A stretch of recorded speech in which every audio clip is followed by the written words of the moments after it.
We'll get started in like 3 minutes, okay? I'll get started on time. You guys should be out of here by 7:30 is when we'll wrap up.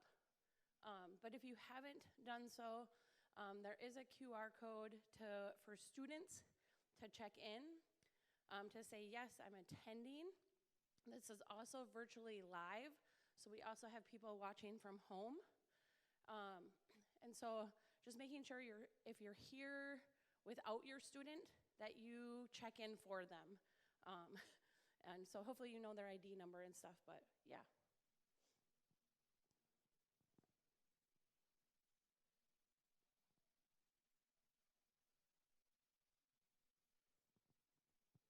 Nobody wants to move up front. You guys are all so far away.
All right, guys, we're gonna get started.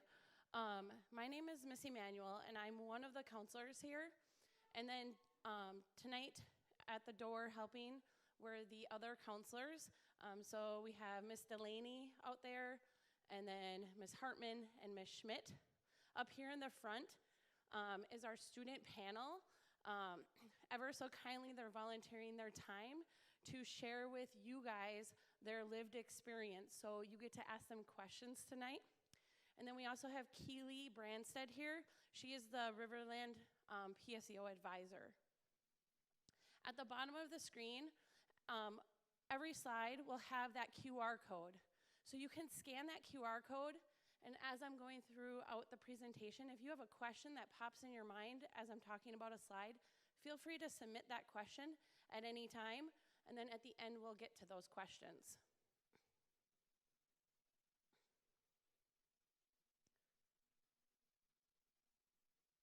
Kathleen. All right, I might just have to click. I'm just gonna click.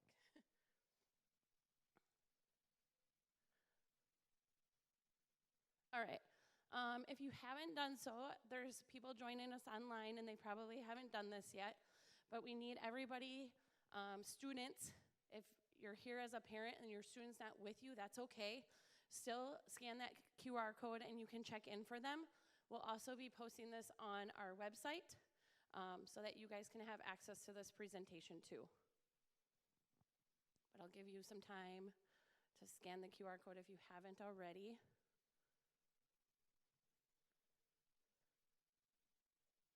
We're good.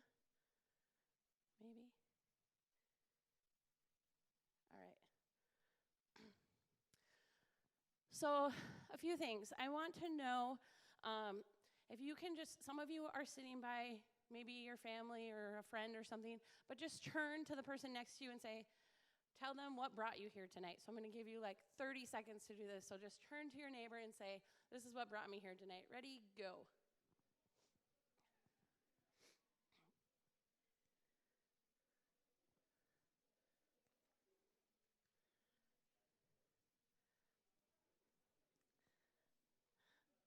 All right. A few things we're going to discuss tonight are ways that students can get college credit. There's different ways. And then we'll talk about what is PSEO. There's a lot of terminology around this, and it gets confusing for students. And sometimes even staff get confused by it too. Parents, so I'm going to dive into that. Just the eligibility, the expectations of a PSEO student. There's pros and cons to doing PSEO. Again, we have our student panel here. And then how do credits transfer? That's a lot of questions that we get too. And just the time commitment and the criteria.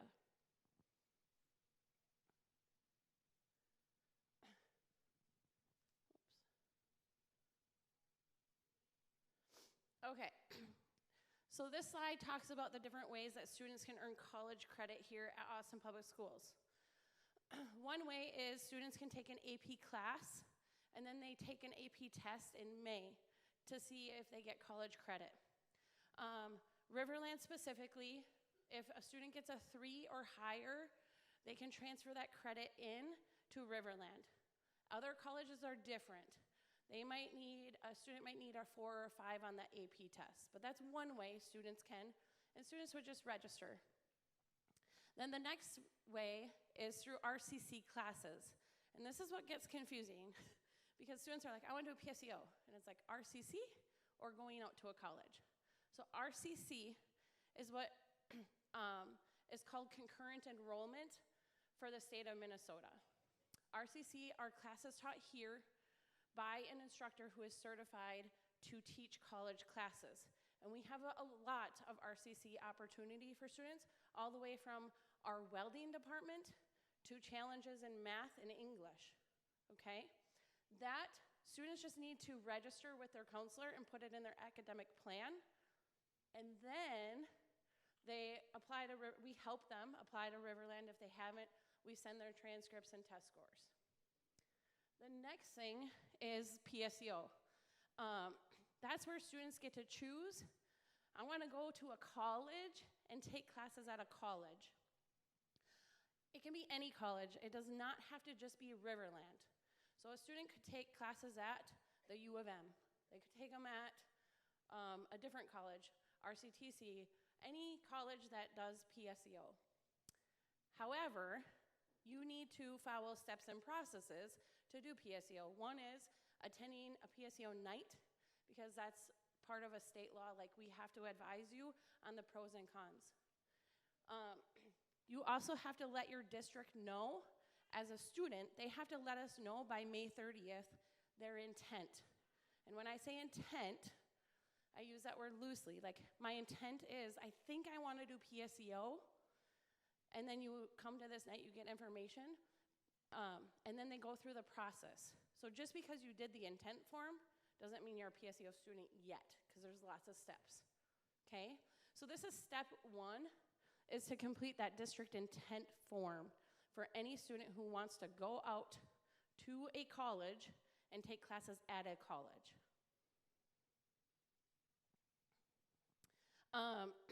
Those of you here, if you can just, by a show of hands, let me know if you've heard of any of these before that I just mentioned. Okay, awesome. I know some of our students here up front, they're doing maybe a combination of AP, RCC, PSEO, and that's kind of the nice thing is you can do all 3 if you wanted to. All right, what is PSEO? I had mentioned where you go to a college, it's taught by a college faculty member. Students have to follow the college expectations, guidelines. There's no wiggle room. And it is available for 10th through 12th grade students. You start your college transcript, and that's huge, you guys. This is like a big thing because they start their college transcript, and the college rules and expectations are different. Would you guys agree with me up front? Yeah? They're all nodding their head like, yep. So what I want to know is how many of you know someone who did PSEO? So just turn and talk to your neighbor and if you know somebody who did PSEO.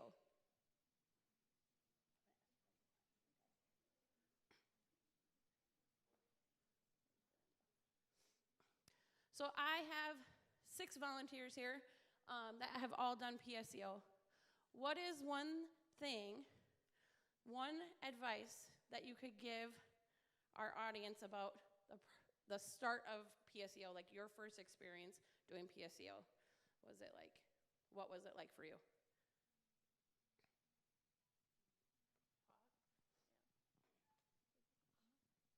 My first experience with PSEO was finding where my classes were at first and like trying to find which building it was and stuff. But although the first week it was okay, and then it got better throughout weeks. That's my first.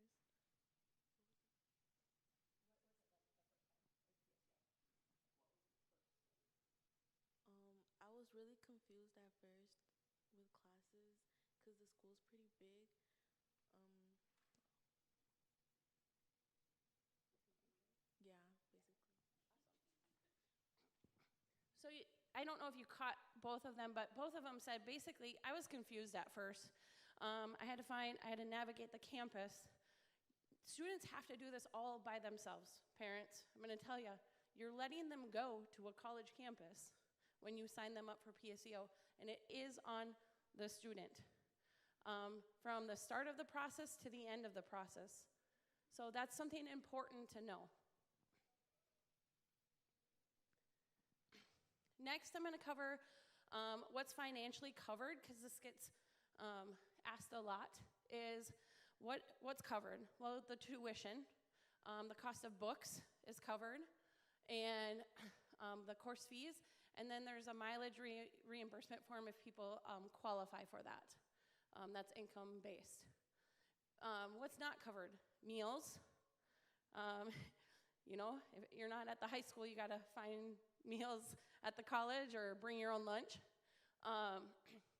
Any personal equipment tools. So some of our students have taken like ceramics, and if they keep something, they have to pay for that. So I use CNA as an example. Lots of our students will do a CNA class, and they need to go buy scrubs for that. And that's their personal item. They don't return that, so they do have to pay for that. So any lost books too, when your students get their books, if they do not return them to the bookstore, they do get a fee. And what's the typical fee of a book? So the cost of the textbook, which could range from $60 to $300 depending upon what the instructor is using, okay? And then summer classes, we get asked that a lot. Well, can I do PSEO in the summer?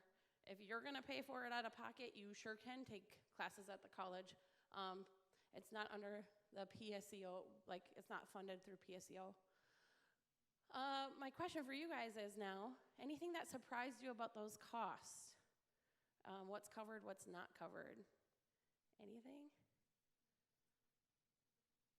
Kind of got it all?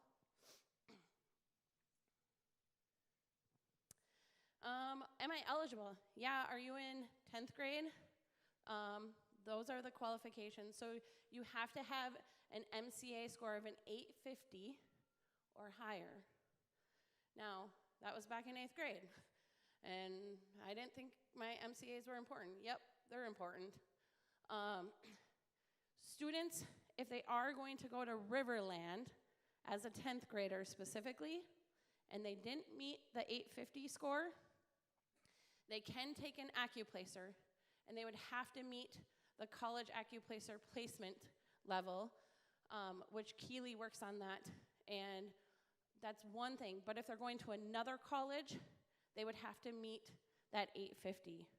The reason being is because we have an agreement with Riverland, and so since we have that agreement, they can, if they didn't meet the 850, that they can take the AccuPlacer.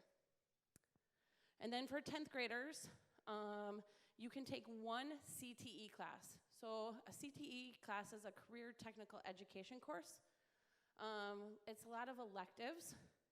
There are a couple in there, like health is a CTE class. Once they take that, they have to get a C or better in that class, and then they can take anything the next semester. So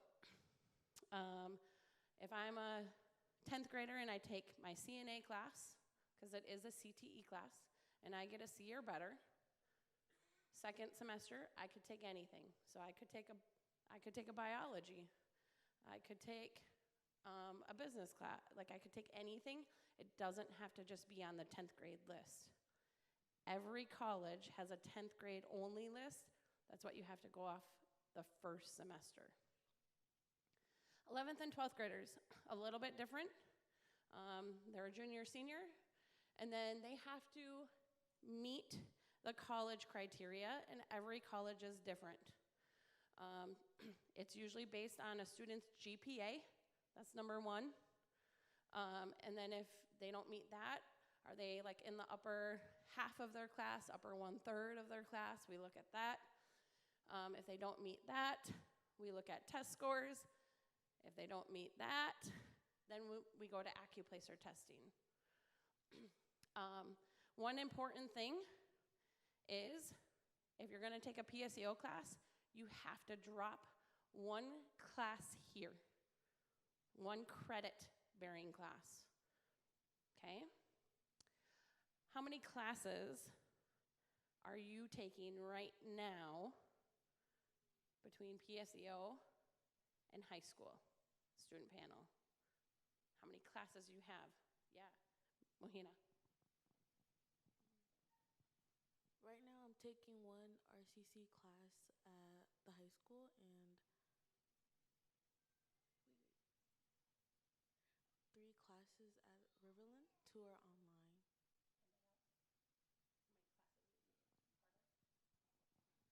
I'm taking 4 classes, 2 at the high school and then 2 at Riverland. So as you can see, you can mix and match. It's going to be based, it's not based on how many slots they fill up. It's based on the credit amount that they're taking. So each one of them is different in what they're taking. But they had to drop one class here to be able to do PSEO. You can't have all 7 classes here. Here's Riverland specific eligibility. So you can see I have the MCA score up there for 11th and 12th graders. GPA has to be a 2.5.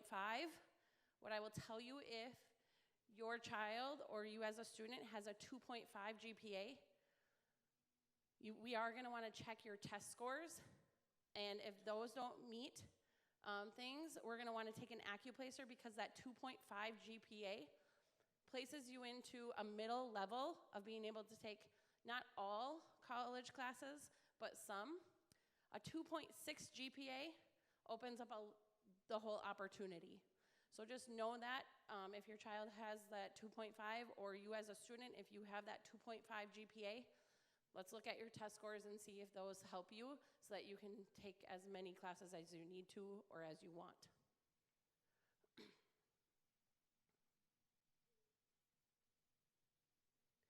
These are expectations of a college student.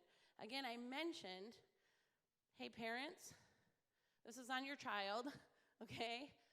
So expectations that they're gonna show up and attend. You're not gonna have access to know if they're attending their college class. Instructors don't take attendance, okay? They do it by grade. They also can kick you out if you don't show up, am I right? Communication is super important, because they have to communicate with Keely, with the high school staff, with you as a parent, there's a lot of communication that needs to happen. They also have to be independent. Super, super important. You heard these guys in the beginning, they said, I had to find my classroom. Yeah, and then if you couldn't find it, you had to ask questions. Like, it's on them. Deadlines, this is super important. Every instructor out at the college is a little different in their deadlines. And if you miss a deadline, it's impactful, right? They're all shaking their heads, okay? Colleges have set up academic standards. Your student has to have a 2.0 GPA and complete 67% of their classes. Or they go on academic warning. And then if they fall below those standards again, they get suspended from taking classes and from financial aid. This is all super important because when your student comes home and they have a D in their college class, they probably got on academic warning, and you didn't know that, okay? Super, super important. So I'm gonna ask these guys to share the biggest adjustment that they had going from high school to college and taking the classes at the college.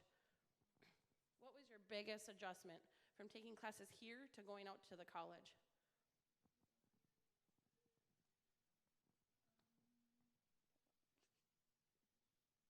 I would say my biggest adjustment was kind of depending on myself more, because at the college, um, she said, you're kind of there by yourself. Even though your professors are there to help you with assignments and stuff, they're a lot more stricter, so you kind of have to be a lot more stricter on yourself too.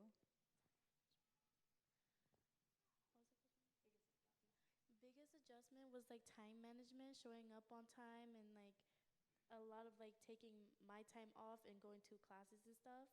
That's my biggest adjustment, was like time management.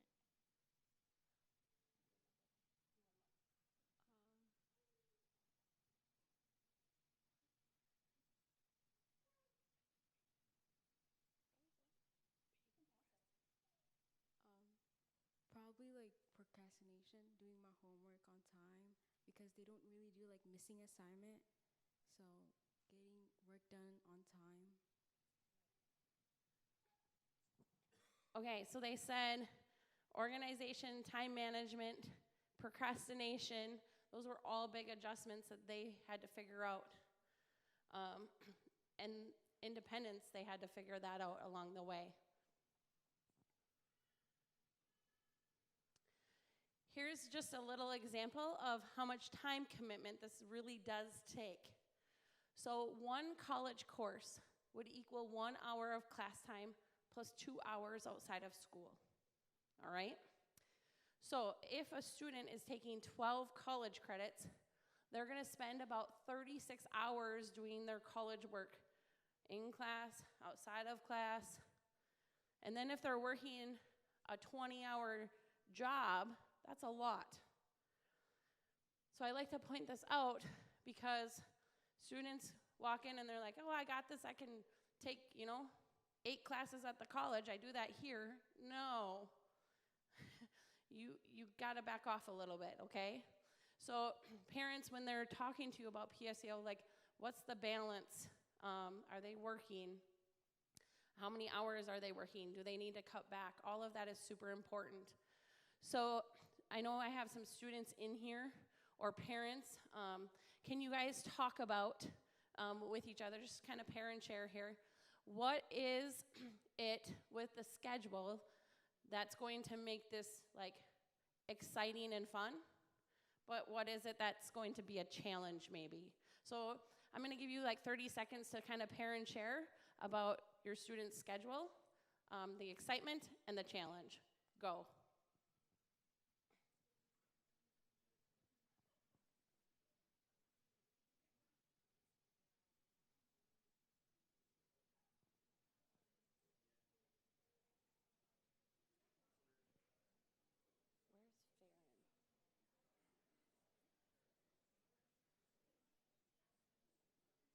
Miss Delaney, can you, one of you come down?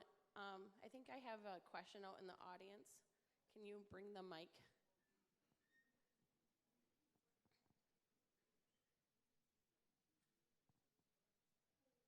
You need to turn it on. Sorry. You gotta, here, you can bring, hang on to that one for just a sec. It's on. He's right over there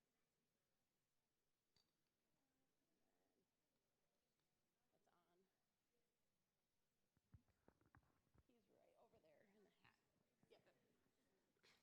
All right, we have a question here, so I'm gonna take the question and then, Uh,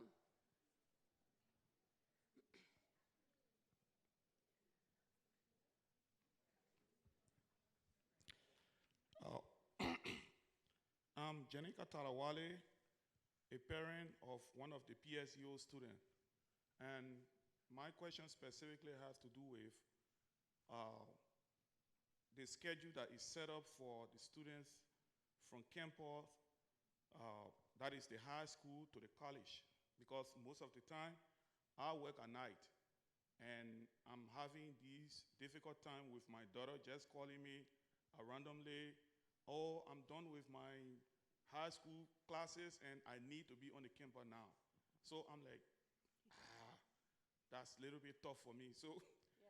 that timing is a tough one. I really want to know how the adjustments are done so that parents are able to fit right in between there. Yeah. So he talked about, and especially for 10th graders, right? Or if my child doesn't have their license, that's a big piece of it. How is your child going to get from point A to point B? Because we don't have a bus. I mean, there is the one transportation service, right? But that runs and that costs, I think, $1 per ride here in town. I can give a little bit of advice. Sometimes students pair up. I think you guys have done that. These guys have here. They get to know each other. They see each other in the same classes, and they're like, oh, let's ride together.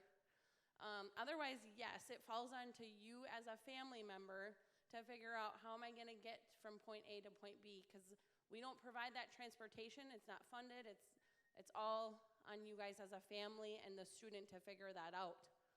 And I'll talk about it in a slide coming up, but that's a big factor because, and these guys can speak to it, we can't make a perfect schedule for a student. We do our very, very best in the counseling department, but if they're taking pre-calc honors and they really want to take that class here, well, we only have one section, and here's when it is. So sometimes you got to have, you got to make tough decisions of, you know, what's the priority and stuff. So those are some, this is where that schedule can come into conflict. So thank you for sharing that and asking the question.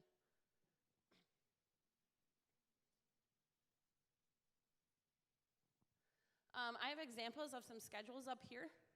So students can be a part-time student, meaning they're taking 12 credits or less at the college. If they're full-time, it's on that far side. These two on the left and in the middle, those are part-time students. So we get a lot of questions sometimes from students. What's my schedule gonna look like? Well, it really depends. You'll see a thing in there called a PSEO placeholder. That's for students to be able to work on their college work or connect with their instructor. Super important that they can get out to campus, or they could Zoom with their instructor too if they needed to. I'll be talking about access to resources out there. There's a tutoring center, and we want our students to access that when they need it. And so schedules are really based upon credit amount. It's not based upon, oh, I have to have 7 classes. It's how many credits you're taking. So those are just some examples of a full-time schedule and part-time ones.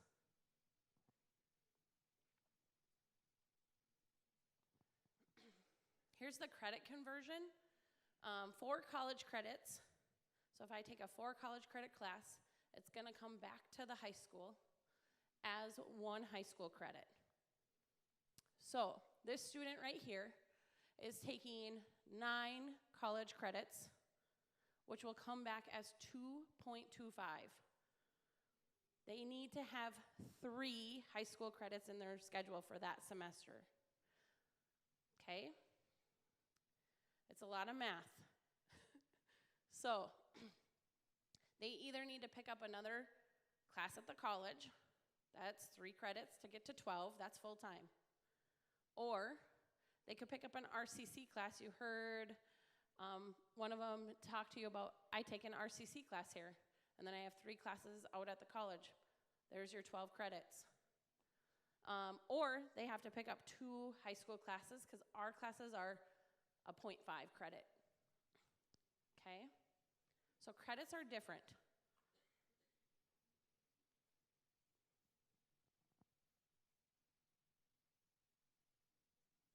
These are some key factors in success for college students. Okay? You've heard them speak about some of the things. Time management, huge. Because nobody's looking to see if Mohina's working on her schoolwork besides her college instructor.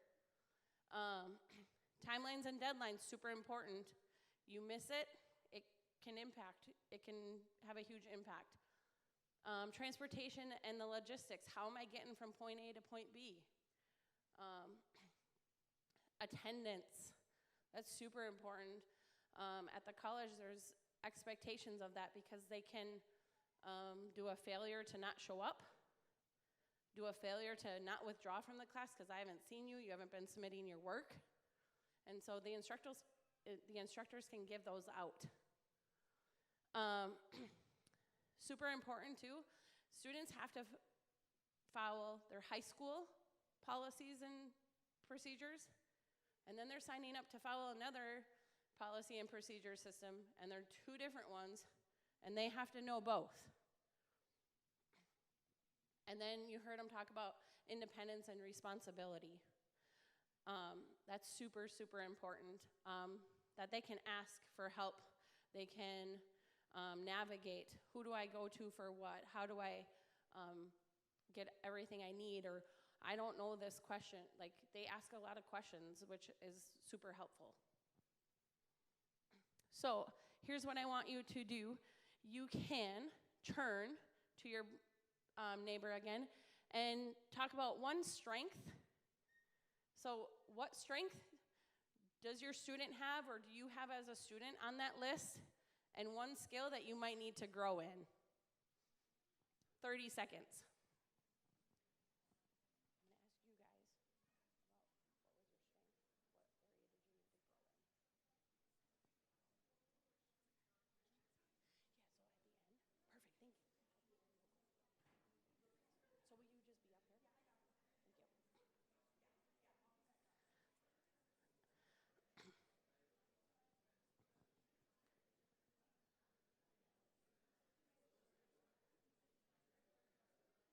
Lots of great conversations happening.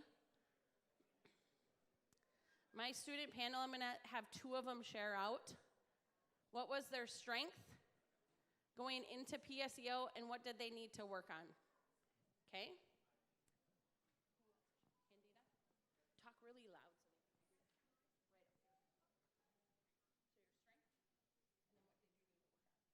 My strength was showing up every day to my classes, even when I'm tired or sick.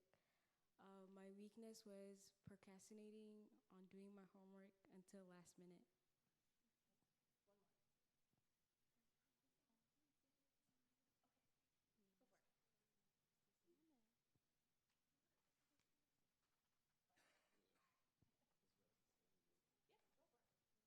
I think mine was the same. I was good at showing up on time, but I'm really bad at procrastinating, so.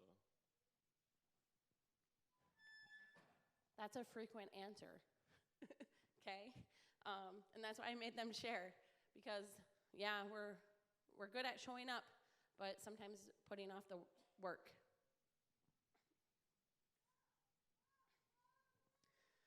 When you go to a college, so they know our system here. They know that we use Schoology. We have Infinite Campus.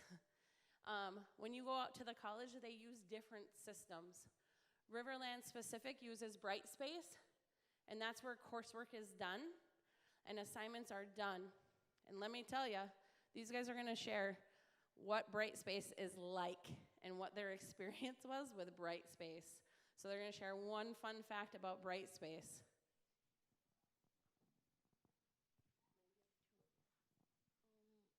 I say Brightspace was pretty easy to use, but when you're having problems with it and you can't turn in an assignment, it's really your responsibility to get help, and you can't just wait and expect to turn it in. The lockdown browser was the most surprising thing for me, like the cameras. Yeah.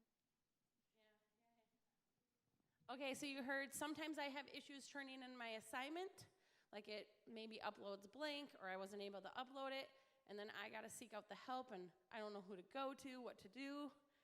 And then you heard a lockdown browser. We allow students to use their devices here, right? But our devices don't always support what Riverland has. So those are some things to keep in mind too, because you're working with two different systems, two different rules and policies. So I would advise that students work with their Riverland advisor because they do have computer labs out there, okay?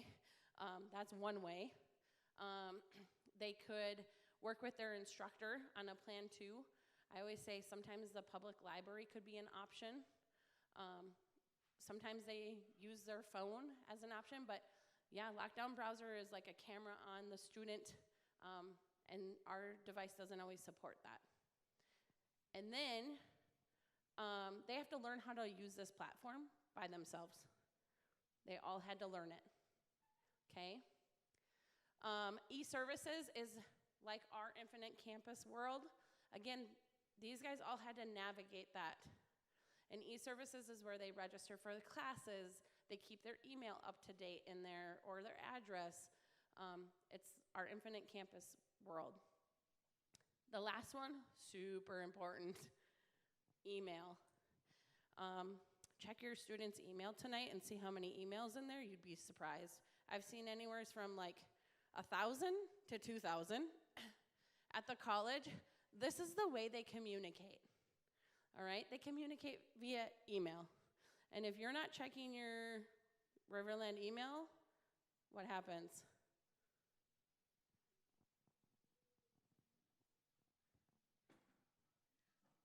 You miss out on a lot of information and updates, like if the classes was canceled, if a due date was moved later or closer, or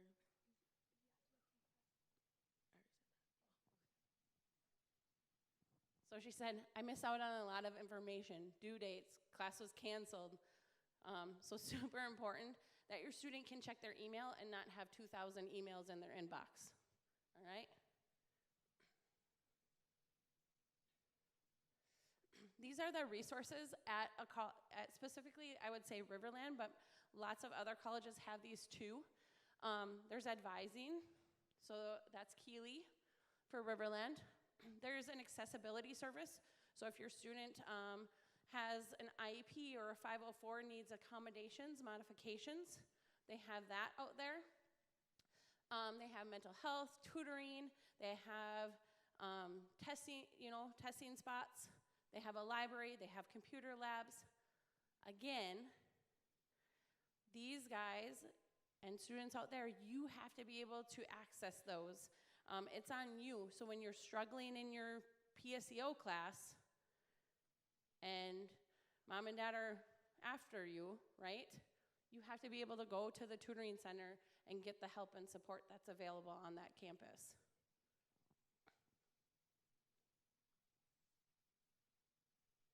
These are ways that students can take college classes. So they could do on campus, they could do online, which is asynchronous. They could do a hybrid model where they're coming like 2 days a week, but then the other day, maybe they're working online. They could do, they call it like high flex, bimodal, trimodal. They have a few of those that some of the instructors run. I want you guys to share, like 3 of you to share like what model you guys have worked on and what it's like.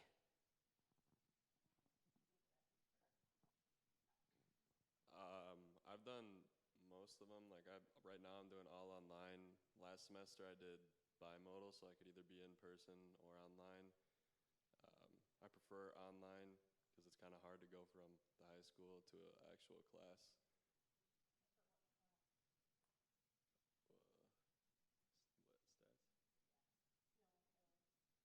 What stats? The one, oh yeah. Yeah, I had a online college class, and I didn't do first week of assignments, so I got dropped because it was confusing on Brightspace for me.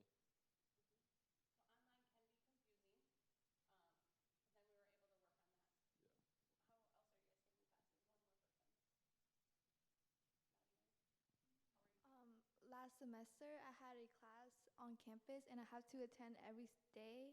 Like, it's a must. Like, I need to attend it, so I have to skip some of my classes that I have at the high school.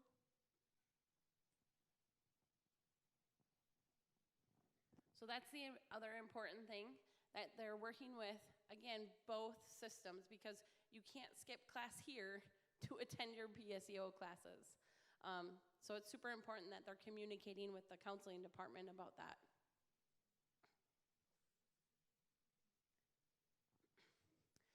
These are just some different things about credits transferring. So there's a thing called MNTC, transfer 40 credits. Those are credits that are like transferable to another Minnesota State college, right? It's just transferred right in. So you'll see that in the course, when students are registering, they can see if it's an MNTC transfer credit. If it doesn't say that, like it doesn't say goal 3 or goal 4, it's not an MNTC transfer credit. When students ask, like the U of M is a great example. If a student gets a degree, specifically the AA degree from Riverland, it will transfer to the U of M, okay? Now, if they only do a few classes from that degree, I can't guarantee it's all gonna transfer, okay? There's some private colleges that also accept that full transfer degree. Every college, you guys, is different on how they accept things. So don't go in saying like, oh, I took classes and this college is going to take it. It's not a guarantee. Your best friend could be transferology.com. If you set up an account, it is, I use it all the time with students that come into my office, and they're like, whoa, I didn't know this existed, right? But that it's a really, really good tool to say, like, I took stats at the college, how is it going to transfer to the U of M? Is it gonna count, or what's it gonna look like? Just a plug for that, not all colleges use transferology. St. Thomas is one, that they have their own transfer system right on their website. But I would say quite a few colleges use transferology.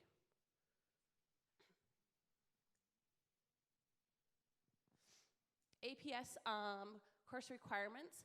So what meets APS graduation requirements, you gotta consider those first. So what meets English? We do have a course equivalent sheet, and it's gonna be linked onto our website, but I'll show you that tonight. Some college courses do count towards high school credit, but some count as elective. So I'm gonna give you an example. Some of you have taken college classes in here before, but Comp 1, raise your hand if you've done Comp 1. That counts towards an English credit. And then they say, oh, well, I'm gonna do Comp 2. It does not count towards English for high school. It's elective. They have to take like a humanities or literature class. But for college, it counts towards English. So there's some differences and how things count. And it's super important that your child is meeting, or you as a student, you're meeting your high school graduation requirements. So I'm going to show you that sheet.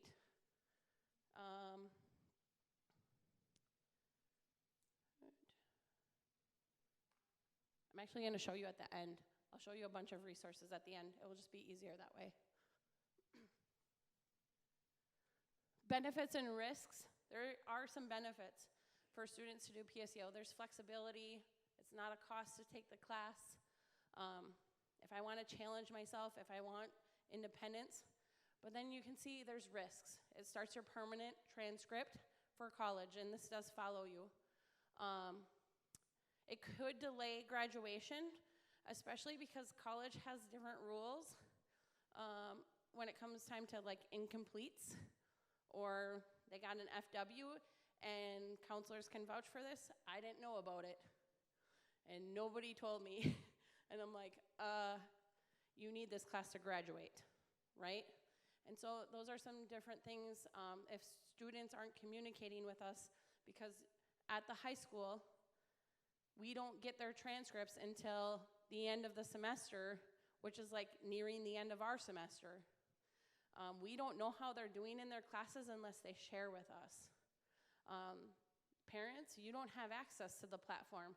You're trusting your child. And Keely does a wonderful job when she can, but she can't communicate with you guys. It's all through the student. And then high school, we try to loop you in when we know about it. There can be schedule conflicts like we talked about. Maybe they have to start their day at Riverland, then come here, and then go back to Riverland. So there can be schedule conflicts that happen.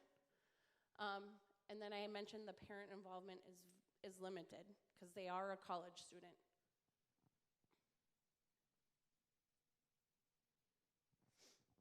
Now's your opportunity.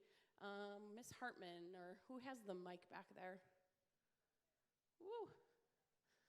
Now's your opportunity to ask these students any questions that you have. And so I'm going to turn over the mics.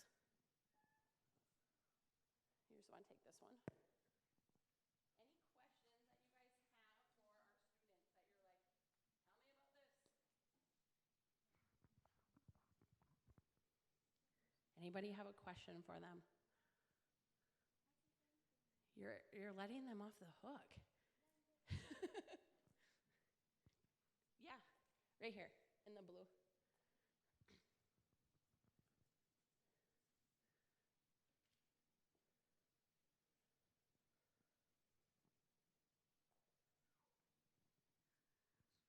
So I noticed that summer courses aren't covered on expenses. Are you guys able to sign up for summer courses for college through like financial aid, or are summer courses even an option?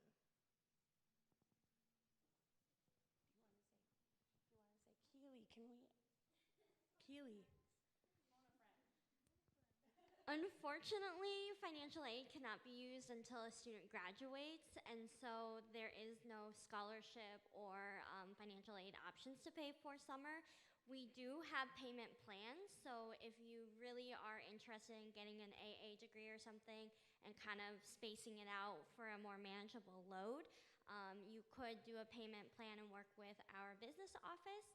The other thing that I recommend is a lot of the time students can walk at the May graduation if they finish up the summer after. And since you would graduate by then you could get financial aid to wrap up any last minute summer classes that you might need then too. Any other like student questions that you have? Yeah.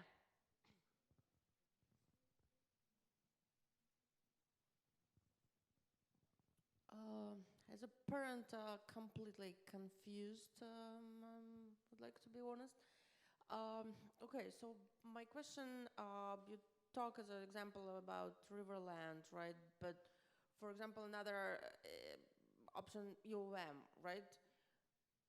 What's the option for high school student here in Austin to take PSEO courses at U of M? Is there's no in person, right? My understanding. So, but there are online options, correct?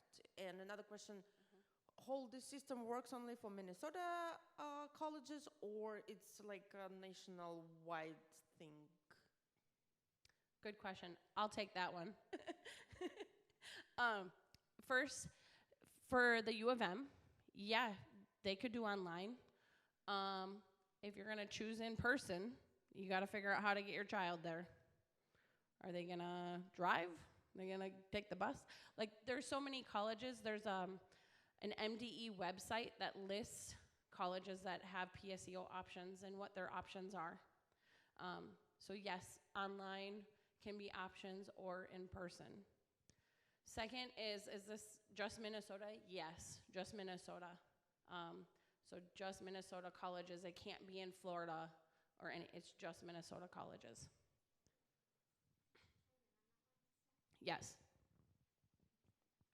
I will say though, if you're talking more about like transferability after, if they're choosing to go to a different state after high school, that's where I get to work with the students. Like, I know one of my friends down here is looking at Texas, and so we'll look at the school that she's planning to go to and use transferology.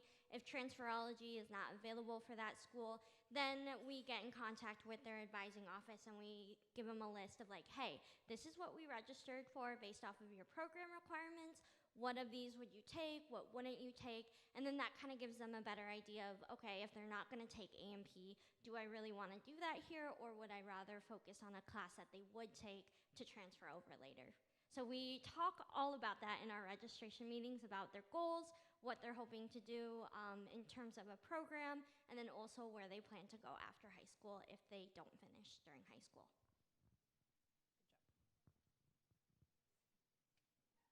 Okay. I'm going to keep going. There is one in the back. So you mentioned that students can do PSEO through UMM, and that would be covered, financial aid? Yes. If they want to go to Riverland or any other university in United? Yes. That would be covered? Yeah. Okay. Thank you. Yep. Good questions. These are a student's next steps. It's a lot. You guys did get a green sheet. That's their checklist on their steps. So first step is to complete that district intent form. And then once they do that, it's the student's job to research the college and the eligibility, and then to apply. Within that research and eligibility is to come to PSEO information night.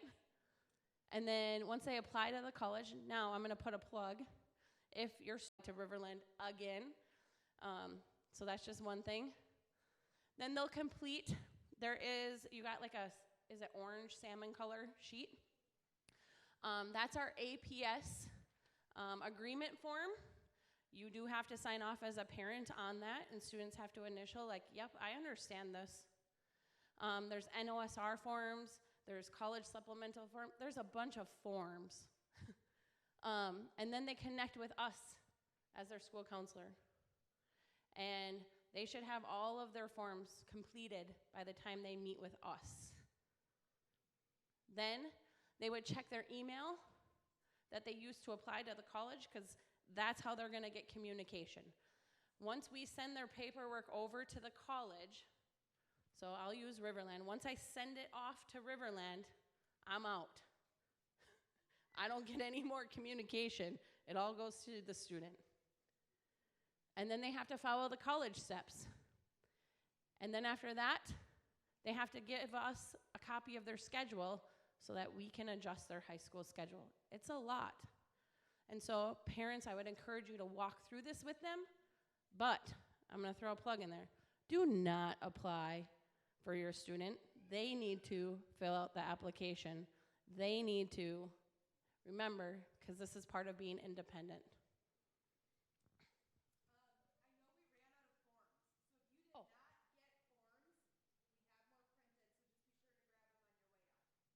Thank you. Here's examples I just broke down a few of the steps because we get a lot of questions on these. The district intent form, step 1. Research, okay, here's the college. I kind of already talked about Riverland. Here's the application, and then there's an NOSR form. I'm gonna zoom in on that so you can see it in a bigger side.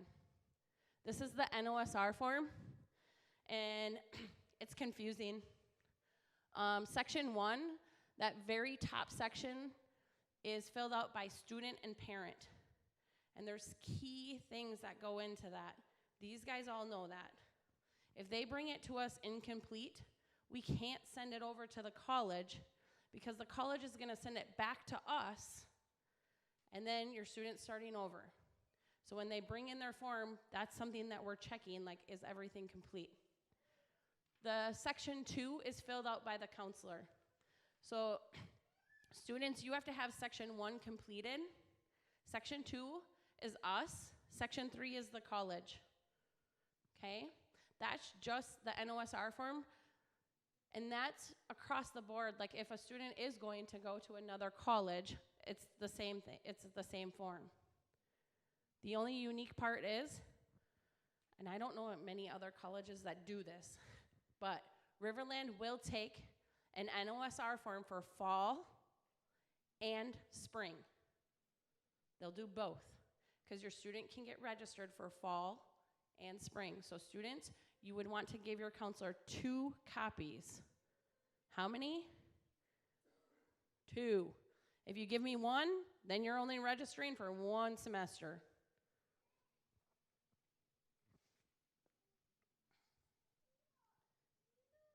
Here's how you can make decisions. It's really a personal choice. Like, why do you want to do PSEO?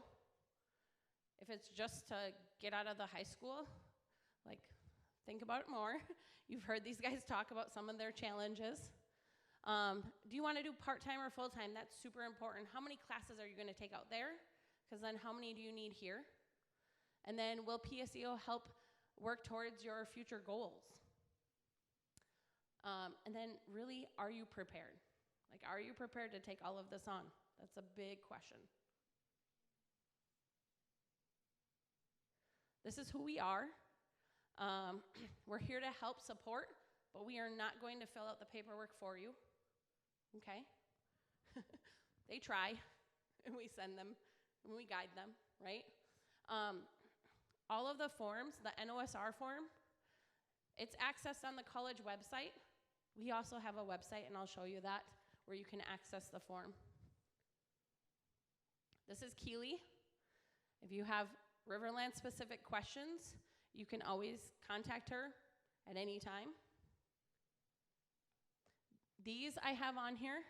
So if you scan that QR code at the top, that is all the information about PSEO, all the forms, all the access. There's so much on there. And then some of you asked about, like, PSEO specific. I would guide you to Minnesota Department of Education. They have so much information on that website. So there's a lot of good information. And I'll give you a hint. If you go to our APS PSEO information website, I have lots of these linked onto there. So go to the first one.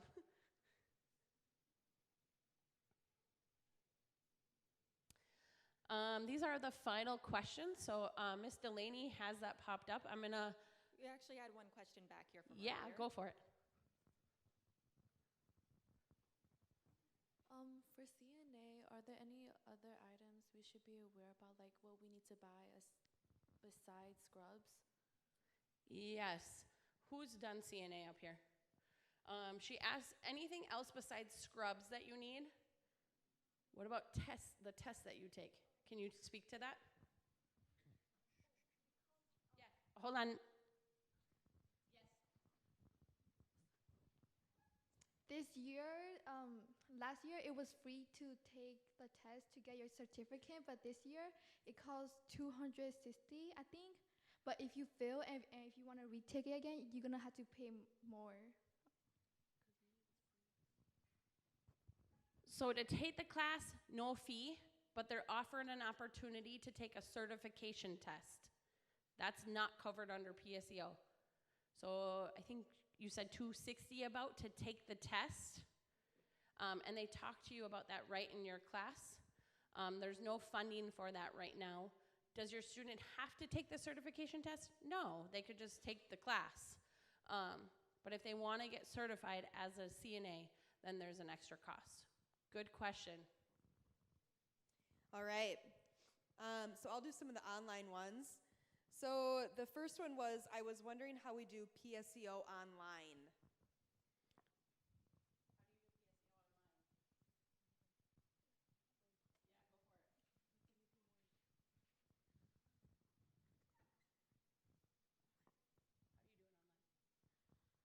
I say online classes. It's up to you to communicate with the teacher, get your assignments in on time, and communicate a lot. You work on your. It's all on Brightspace, or if the teacher has other classes they want you to do assignments on, you kind of work at your own pace. They give you a time, like maybe they give you a assignment on Monday and it's due the following Sunday. So there's no like teacher teaching. They're in Brightspace and they're navigating that. And that's what Carter talked about was I was really confused because it was set up different. So you're navigating Brightspace, no teacher direct instruction. What GPA is used, the weighted or unweighted? Unweighted. How many credits is the CNA class? 4, they said. 4 credits. So it actually replaces 2 electives here, which is kind of cool. Will the college help us learn about websites and apps that we use, or do we have to figure that out on our own?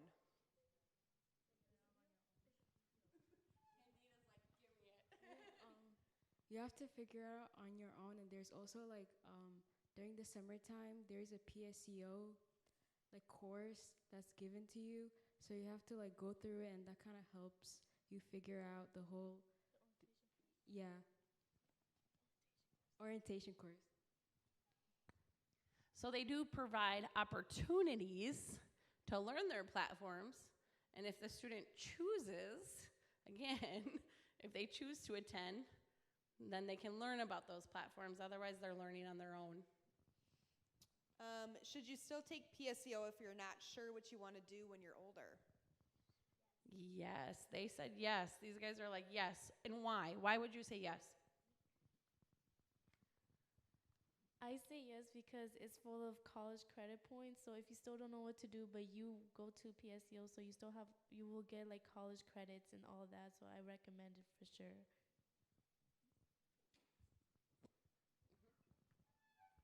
One of the advising pieces on that too is if you don't know what you want to do, but you have some interest areas, we talk about that and we can put you in classes. So if you thought about psychology, we can try that out and see if that is an avenue that you'd like to explore. And then if it's not, the nice thing is a lot of times it does go towards MNTC or like a gen ed area. So we try to be intentional about exploring things while also working towards a degree as well. Do some colleges provide laptops? No. You have to supply your own or use the school ones. We supply, like they can use ours. And then for the sake of time, I'll do one more on here. Perfect. Do PSEO students have to turn the participant agreement sheet that we were given to our counselors? The salmon one, yes. That's one of the forms that has to come in to us. So that orange color one, needs to come in.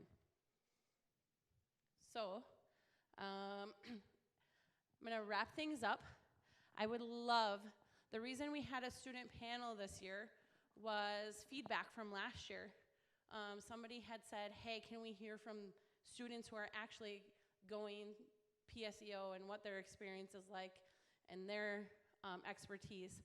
So please take time to give feedback. I'll even post it. I'll leave it up here. But feel free, you guys, to ask questions. We're around. We're going to stick around for a few minutes here if you have further questions. But let me show you, and then I'll pop this feedback thing back up. I told you guys I would show you the resources really quick.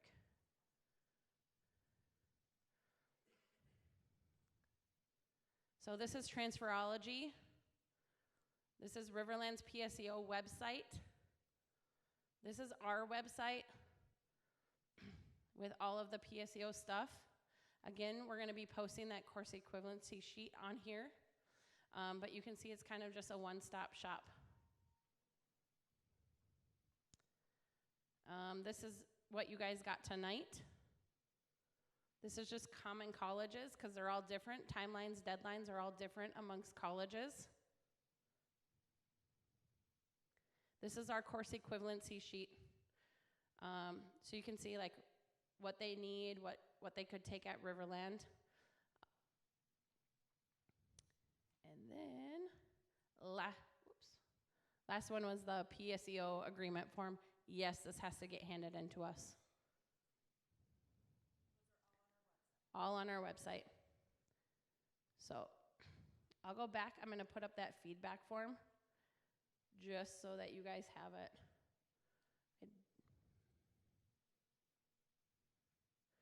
So if you could take the 2 seconds to provide the feedback. And you guys are free to go. Again, if you have questions, I will put a frequently asked question thing on the website and answer some of the questions that came in. But thank you so much for spending your Wednesday evening with us.